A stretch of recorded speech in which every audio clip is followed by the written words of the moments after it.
Bien, continuamos ya con nuestro primer invitado aquí en Revista 110, Michelle.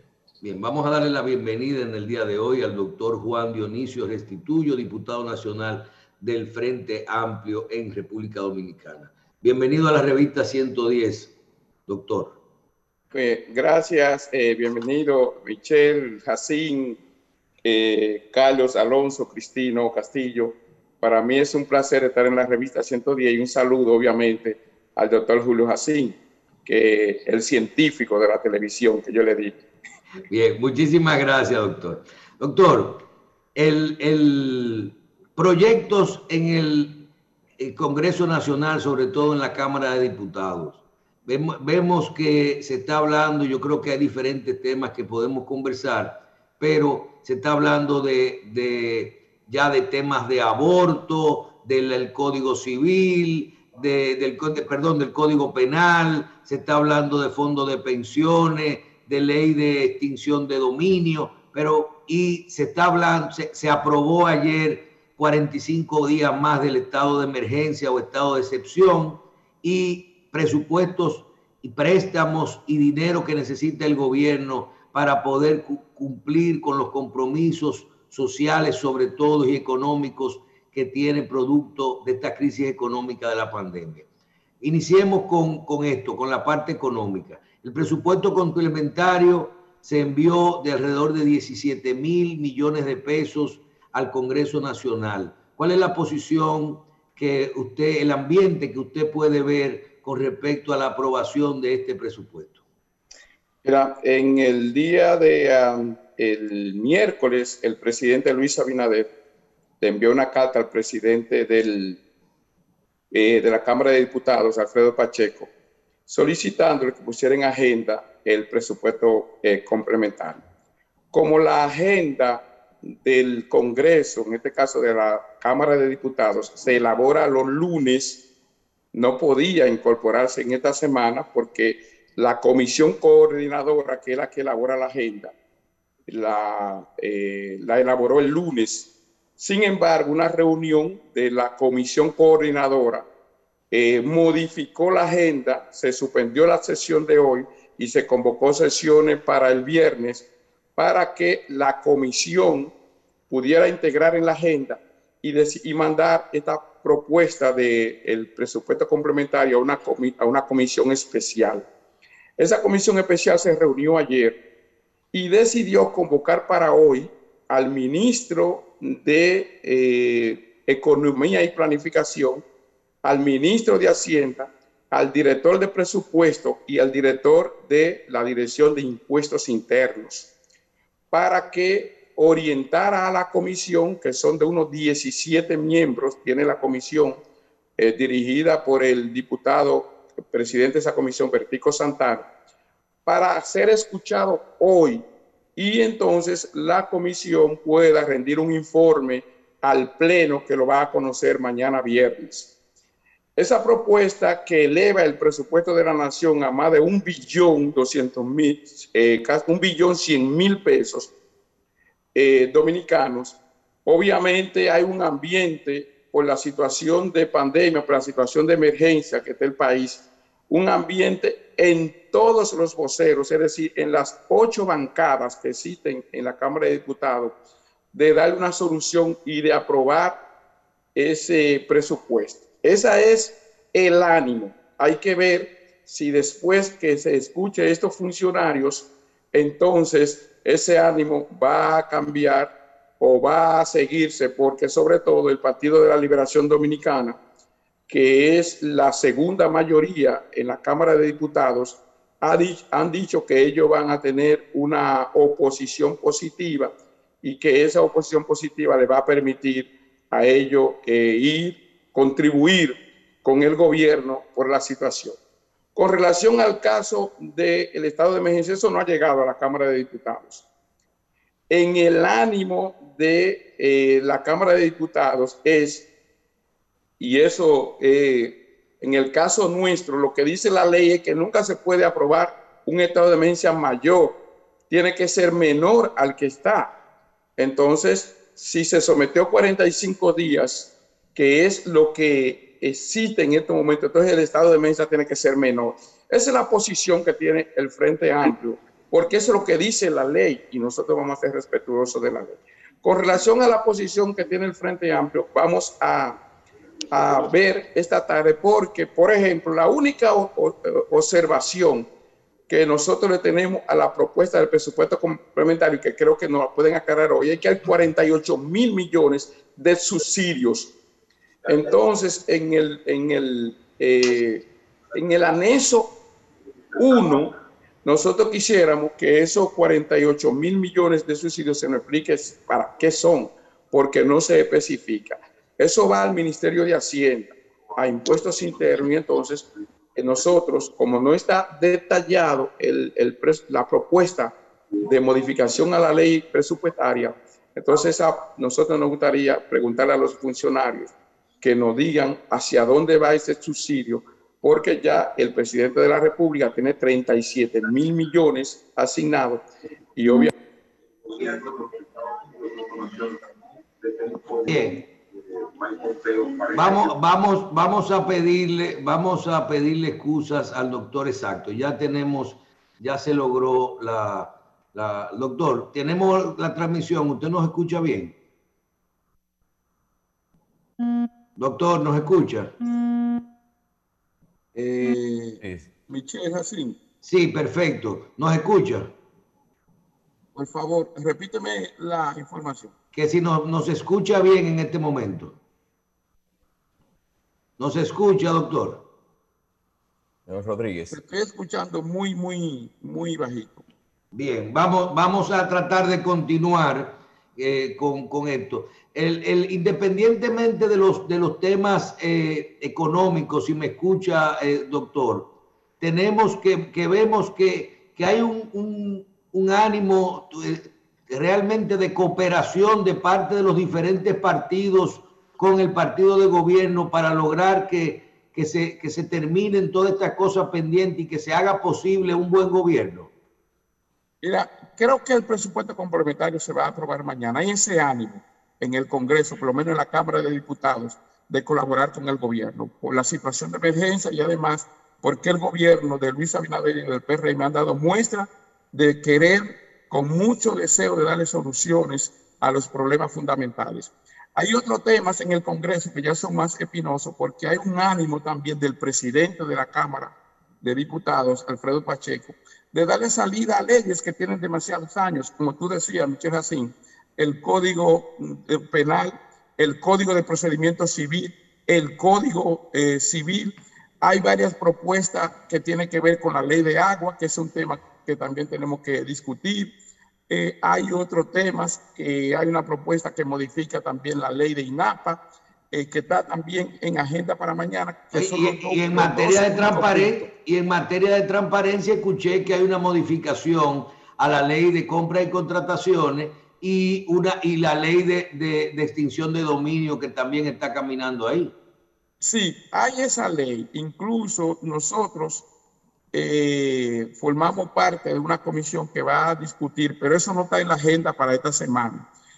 Pero hay un interés sobre todo, y hay que reconocerlo, del presidente de la Cámara de Diputados, de conocer y darle solución a una serie de leyes que están rondando en el Congreso de hace 10, 15, 20 años. Y como tenemos 121 diputados y diputadas que ingresan al Congreso se le ha hecho un poco difícil porque esa cantidad nunca, según ellos, nunca había sido tanto. Por lo regular, el cambio del Congreso siempre varía entre un 40%, quizá alguna vez un 50%, pero ahora el Congreso cambió en un 66%, cambió el Congreso. Es decir, son las mayorías los que estamos por nuevo. Algunos han sido diputados otras veces, pero que ahora vienen, pero la gran mayoría jóvenes, muchos jóvenes hay en la Cámara de Diputados. Y entonces parece ser que ese ímpetu que hay puede ayudar a que solucionemos esa mora, vamos a decir, esa mora legislativa que tiene la Cámara de Diputados. Hay mucho trabajo, hemos estado trabajando desde el 16 de agosto sin descanso, sobre todo la comisión coordinadora. Esa renovación tan grande de la composición del Congreso, ¿cómo se está reflejando en la composición de las comisiones? ¿De qué manera? Mira, ese es, Cristino, mira, hoy precisamente hay una reunión para completar las comisiones permanentes. Tenemos 41 comisiones permanentes en el Congreso y hay un ímpetu, hay una inquietud de muchos jóvenes de pertenecer a esas comisiones. De hecho, se le ha creado algunas dificultades al PRM y al PLD, que son por una proporción que se hizo en el Congreso. El PRM va a tener 19 presidencias de comisiones permanentes, el PLD va a tener 14, pero hay un deseo inmenso de esos jóvenes de pertenecer a esas comisiones, y las comisiones, tú solamente puedes pertenecer a 4 comisiones, no puedes pertenecer a más. Una comisión tiene un máximo de 15 diputados y diputadas y un mínimo de 5, además de un presidente, un vicepresidente y una secretaria y un secretario. Entonces, todavía no se han definido esas comisiones porque es una potestad del Pleno aprobar esas comisiones. Entonces, los grandes partidos como el PRM y el PLD tienen, porque lo han dicho, dificultades porque todos quieren participar en comisiones, quieren presidir comisiones y no hay comisiones para los 190 diputados o la presidencia de comisiones o la vicepresidencia de comisiones o la secretaría de comisiones, porque apenas son 41 comisiones y 190 diputados y diputadas. ¿Y cuáles son los puntos que están en la agenda, diputado? Para mañana solamente tenemos 2 puntos. El proyecto del presupuesto complementario enviado por el Poder Ejecutivo y una propuesta que modifica la ley de INAPA. Solamente se van a conocer esos puntos mañana. ¿La ley de qué? La ley de INAPA, del Instituto Nacional de Agua Potable. Diputado, específicamente el artículo 7 de la ley. Y la parte que estaban hablando de modificar el Código Penal y excluir las 3 causales, ¿no eso no se estaba discutiendo en la Cámara de Diputados, en el Senado? Se mandó a una comisión especial, pero esa comisión no se ha constituido, esa comisión no existe.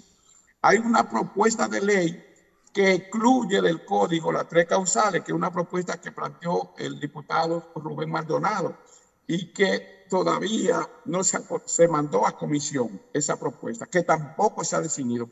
Es decir, toda esta información sobre el Código Penal y las 3 causales, eso, la comisión no se ha formado, no se ha constituido esa comisión. Es decir, lo que los medios de comunicación han informado no es cierto. Ciertamente el Código Penal se envió a una comisión especial, porque como no están constituidas las comisiones permanentes, se envió a una comisión especial, pero esa comisión no se ha constituido todavía. Es decir, que eso no se ha discutido el Código Penal porque, como reitero, esa comisión para informarle a la ciudadanía a través de Revista 110 que esa comisión no está constituida y por lo tanto no hay discusión del Código Penal, aunque sí el Pleno lo envió a una comisión especial y esa comisión que la designa el presidente conjuntamente con la comisión coordinadora no se ha decidido todavía para después volver al Pleno para que el Pleno ratifique o rechace esa comisión. Porque una de las situaciones es que la comisión coordinadora de la Cámara de Diputados, que es el alma de la Cámara, nomás tiene 2 mujeres y son 12. Y uno de los reclamos que estamos haciendo tanto nosotros, Frente Amplio y Dominicano por el Cambio, como Alianza País, es que la comisión también debe de integrarse por mujeres, porque los voceros somos 8 y todos son hombres, porque parece ser que a las mujeres no les gustan ser voceras en la Cámara de Diputados, pero son 8 hombres y no pueden ser todos hombres que discutan el Código Penal y sobre todo el problema de las causales. Y sobre ese problema de las 3 causales, usted dice que hay un proyecto ya que se sometió por parte del diputado Maldonado. ¿cuál es la posición del Frente Amplio? Porque yo veo que por un lado están los evangélicos, los religiosos, la Iglesia Católica, haciendo sus advertencias y en actitud de rechazo a esa iniciativa, y por el otro están los sectores liberales que quieren las tres causales. Ustedes como Frente Amplio, ¿cuál es su posición? Mira, nosotros, el Partido Frente Amplio tiene una reunión el lunes para discutir ese tema. Si me preguntan a Juan Dionisio Rodríguez Restituyo sobre la posición, la de Juan Dionisio, no la del Frente Amplio, que la va a discutir el lunes, ese tema. Nosotros creemos que el Código Penal debe de aprobarse, porque esta es una ley de excepción. El aborto es un problema de excepción y el problema de las tres causales es un problema de excepción. Es que nosotros no podemos seguir retrasando el Código Penal, que contempla una serie de delitos modernos, una serie de delitos de actualidad que no están contemplados en el código que nosotros tenemos, que mucha gente dice que es del 1884, no lo es del 1804. Ese código llegó aquí con la Revolución Haitiana, el Código Napoleónico, en el 1804, y se empezó a implementar en francés en el 1821 con la intervención haitiana. Y la independencia del 1844 mantuvo ese mismo código en francés hasta que el presidente Meriño lo ordenó por decreto que ese código se tradujera al español. Pero ese código duró 40 años casi, 30 años y pico, siendo el Código Penal dominicano en francés, aún después de la independencia. Entonces ese código tiene 200 años. Y ese código no puede seguir siendo retrasado por el problema del aborto y las tres causales. Nosotros lo que hemos planteado, que es una propuesta de Juan Dionisio, pero que tenemos que esperar a la gente, es que se saque todo lo que, si no podemos llegar a un consenso con el problema de las tres causales del Código Penal, que se saque todo lo que tiene que ver en toda la despenalización del aborto, porque también hay que consultar la ley de salud pública, hay que consultar el Código Penal, porque también eso tiene un componente excepcional de salud, las tres causales, y el aborto también tiene un problema de salud. De manera que toda esta situación va a darle un poco de larga al Código Penal, en la que nosotros no estamos de acuerdo, porque han pasado una serie de situaciones. Mire el caso de esta niña que no aparece el cuerpo. El código viejo le da una solución de que ese es un problema, porque ¿dónde está el cuerpo de delito? Entonces, y con una investigación motrenca y con mucha incapacidad en la investigación que tiene el Ministerio Público. Y este código obliga al Ministerio Público a modernizarse en medio de una investigación. No, si con el código que hay, si no aparece el muerto, no hay caso.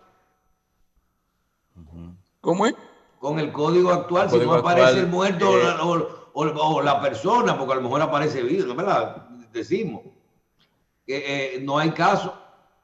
Así es, así es. Mire, nosotros vemos que usted menciona, y es verdad, más de 120 diputados nuevos.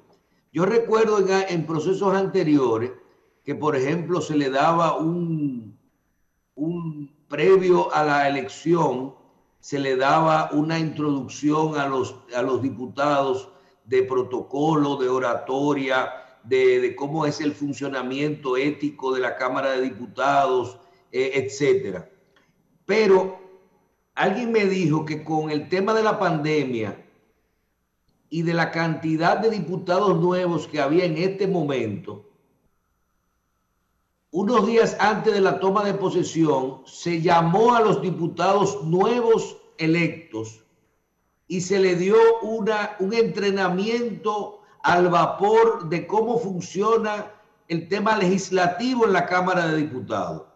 ¿Fue suficiente esto para lograr? Porque nosotros que hicimos cientos de programas con candidatos y precandidatos a diputados, recuerdo las palabras legislar, fiscalizar y representar, eso son las funciones del legislador. Entonces ahora tú llegas y tú tienes una cantidad de proyectos en carpeta, cómo se establece que los diputados no trabajan mentira. Son 41 comisiones permanentes y la componen muchísimos diputados, y después tú tienes las comisiones que son aparte, cómo se deciden las comisiones, cómo se puede votar, cómo se puede tomar la palabra, cómo se presenta un proyecto, cómo se negocia, todo eso ahí adentro. Se lo dieron en un día de explicación.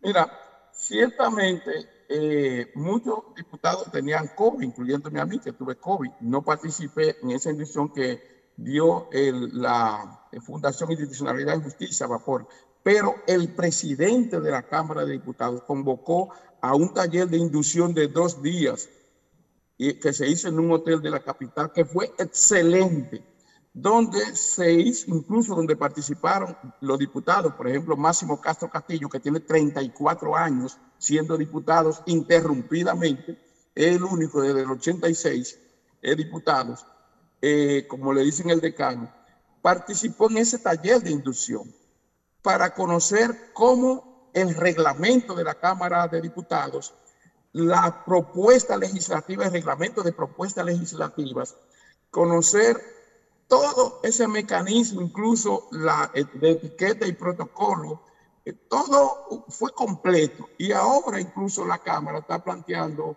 dar también un programa para oratoria y cómo se presentan propuestas legislativas. En la Cámara de Diputados, en esta semana que nosotros tenemos, hemos cambiado totalmente la percepción de que los diputados y diputadas no trabajan. No trabajan los diputados y diputadas que no quieren trabajar, pero ahí hay mucho trabajo. En el caso nuestro, desde el 16 de agosto, nosotros no hemos tenido descanso. Ni un día, es decir, ahí hay mucho trabajo, ahí se produce mucho, ahí hay que producir muchas informaciones, porque es cierto que los diputados tan cómodos, le pagan bien, tienen muchísimas facilidades, incluso en la misma Cámara, muchísimas facilidades, cosa que uno dice, bueno, pero ¿por qué así esta diferencia empleados y diputados, que no está acostumbrado de eso, pero existe, pero se trabaja mucho, y yo tengo ya totalmente cambiada la percepción que tenía de que los diputados y diputadas no trabajaban y le pagaban tanto. Ya que usted está hablando de eso de forma tan transparente, ¿por qué usted no nos dice aquí, sin que mucha gente nos escuche, cuánto que por fin recibe un diputado entre una cosa y otra? ¿Cuánto? ¿Cuánto es que recibe un diputado entre los sueldos, el barrilito, los gastos de representación, el empleo? ¿Cuánto es por fin? Porque hasta usted se lo está encontrando mucho. No, obviamente mucho. Claro, se trabaja en mucho. Un diputado tiene un sueldo base de 175,000 pesos. Pero de ahí nada más le llegan como 120. ¿Eh? De ahí nada más le llegan como 120. No sé cuánto le descuentan. Quitan, pero por ejemplo, yo me encontré con el siguiente caso. Yo, como era regidor, y en cumplimiento de la ley, los regidores tenemos que ser de SENASA. Y en el Ayuntamiento del Distrito Nacional me encontré con Humano. Entonces yo no encontré 5 diputados, 5 regidores para salirnos de Humano y tener un seguro especial de SENASA, como dice la ley. Entonces yo tuve que durar un año para salirme de SENASA, de Humano, para entrar a SENASA. Yo, de los 37 regidores, el único que tenía seguro de SENASA soy yo. Ahora, cuando voy a la Cámara de Diputados a decir, no, yo quiero estar en SENASA, me encuentro que el Congreso tiene una ley especial y no está en el sistema de seguridad social. Es decir, yo no puedo ser de SENASA en la Cámara. Sí, pero ellos le pagan un seguro internacional. Pero le pagan un seguro médico internacional. Sí, hay un seguro internacional y hay un seguro que es humano, que es nacional. Yo tengo que entonces ahora que volver a Humano. Pero además, una de las cosas que uno no se explica, y es real, a los diputados le pagan por sesión y le pagan por sueldo, por ir a las comisiones. Pero además, cada diputado tiene derecho a 4 empleados, es decir, un asistente, una secretaria, un chofer y un mensajero. y hay 190 diputados, y cada diputado tiene una oficina. Es decir, ciertamente, porque realmente se trabaja mucho, se requiere ese personal. Además de los hoy bloques. también, pero hoy también que le quieren ciertamente a ellos también. O sea que un diputado te cree. ¿Y el barrilito en cuánto está? El barrilito son 70,000 pesos mensuales, que se llaman fondos de compensación, que nosotros estamos tratando de conseguir consenso de que eliminemos eso, porque ese no es un rol de los diputados. ¿Y con qué van a dar la receta y la caja de muerto y la cosa? Es que esa no es una función de los diputados, es una función de que los diputados de que cada circunscripción, de cada provincia... Y los juguetes, diputados, y los regalos de la madre y la Navidad y eso. La bichuela con dulce también. Alonso, Michelle, es que lo que nosotros tenemos, por ejemplo, el caso mío es más difícil porque yo soy diputado nacional, yo tengo que resolver problemas nacionales, ¿entiendes? Pero lo que nosotros necesitamos es que en cada provincia yo pudiera decir al Ministerio de Salud Pública, al plan social de la presidencia, mira, vamos a tratar de quitar el barrilito y que tú a las personas, ustedes puedan darle la asistencia y no yo, porque yo lo que soy el legislador. Yo no tengo que estar dando recetas. Entonces, entre una cosa y otra, nada de eso. Vamos a dejar la idea clara y con esto cerramos el tema. Es como 500,000 pesos entre una cosa y otra. Entre las comisiones, las reuniones, los 70,000 pesos y el sueldo es como 500,000 pesos. No. Bueno, hay 35,000 pesos de gasto de representación, que tampoco yo lo entiendo, y hay 45,000 pesos. Como de otra cosa. Los viáticos. De viático. Bueno, entonces tú vas sumando. ¿Y cuánto le dan por sesión? Exactamente. Por sesión y por reunión a la comisión. Por sesión. Lo que hemos investigado, porque todavía yo no he comprobado nada de eso. Por sesión son 3,500 pesos. Y por participación en reuniones, comisiones, son 2,000 pesos. Que yo pero eso es para la comida, eso no es significativo. No, la Cámara de Diputados tiene un restaurante muy bueno. ¿Y gratis? Sí. Bueno, no sé si es gratis. No sé si es gratis porque yo solamente he ido a comer una vez porque cuando mi secretaria y mi asistente no pueden entrar al restaurante de los diputados, entonces yo no fui a comer hasta que ellos no tuvieran un lugar donde comer. Entonces... usted es democrático. Señor. No, porque me llevé de lo que dijo el que estaba en Senasa, de que no coma nunca primero que tus empleados. Cuando inició una vez, cuando nosotros cubríamos Congreso, yo recibí la información de que el restaurante de los diputados sobrevivía económicamente porque había permitido que gente de fuera pudiera ir y ordenar y pagar, porque la clientela exterior subsidiaba lo que era el déficit de los diputados, que no se les podía cobrar lo que habían comido. Eso era lo que pasaba también. Bien. Diputado, ¿qué proyecto le gustaría, después que salgamos ya del proceso ahora de ponernos al día con esto de los presupuestos, las extensiones, va a llegar un momento en el que usted tiene que arrancar y puede decir, déjame ver cómo yo impulso esto que me gustaría, este proyecto, estos 1 o 2 proyectos que no quiero que se me queden en estos 4 años? Porque si usted se lleva de eso, siempre va a tener mucho trabajo. ¿Con qué le gustaría arrancar de parte de usted, doctor? Bueno, el bloque de nosotros presentó una resolución de un reconocimiento póstumo a Víctor Vito que se mandó a comisión, pero nosotros tenemos en carpeta varios proyectos que tienen que ver con medio ambiente, que tienen que ver con derechos humanos, que tienen que ver con la independencia de la justicia, que tienen que ver con arte y cultura y que tienen que ver con la juventud, fundamentalmente, y que tienen que ver con la fiscalización. Por ejemplo, una de las propuestas que nosotros vamos a hacer con este presupuesto complementario, agregarle es el mecanismo de fiscalizar cómo se va a gastar estos 200,000 millones de pesos, la calidad de ese gasto.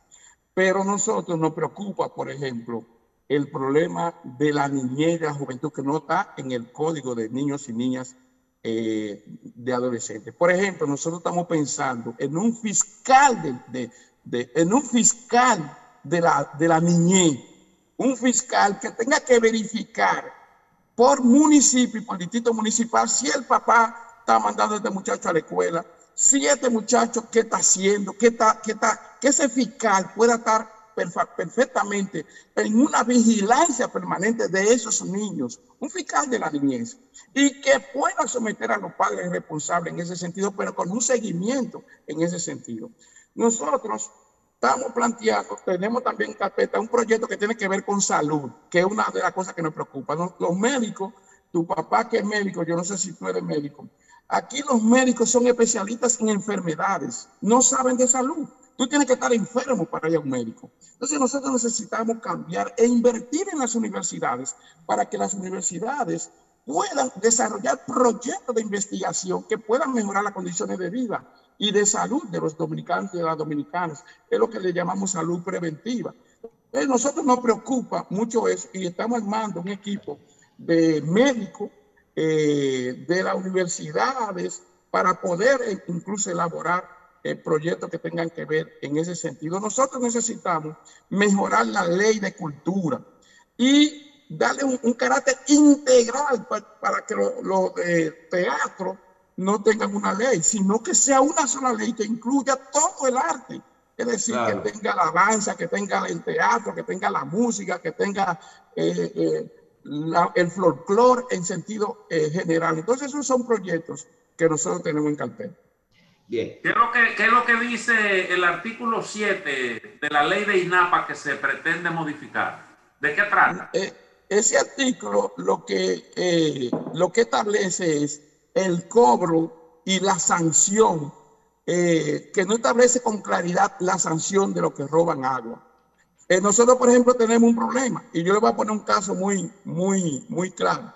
Navarrete se queda sin agua porque un ciudadano agarró la ventosa del acueducto y le metió una de 50 centímetros, una tubería para ir a mojar los plátanos y a mojar los guineos en la línea noroeste. Entonces deja una población entera sin agua.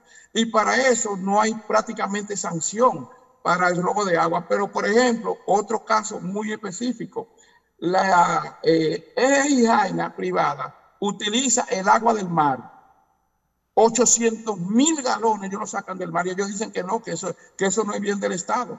Entonces ellos no quieren pagar por eso. Entonces ese artículo que procura es que la gente que utilice agua de pozo, que la gente que utilice toda el agua, porque todos los recursos naturales son del Estado. Oh, Juan, pero aquí y hay que mejorar las condiciones de agua. Aquí han pinchado 2 veces lo tuvo de Valdés haciendo un foso séptico y nadie está preso por eso. Han dejado la capital sin agua por una semana, una parte. Sí, pero no hay sanciones y eso está bien. Además, siempre, eso es muy difícil de evaluar, Carlos, lo que tú estás diciendo. Eso no es tan fácil. Una cosa es una gente que hace un hoyo porque no, acuérdate que este es un país que no se planificó.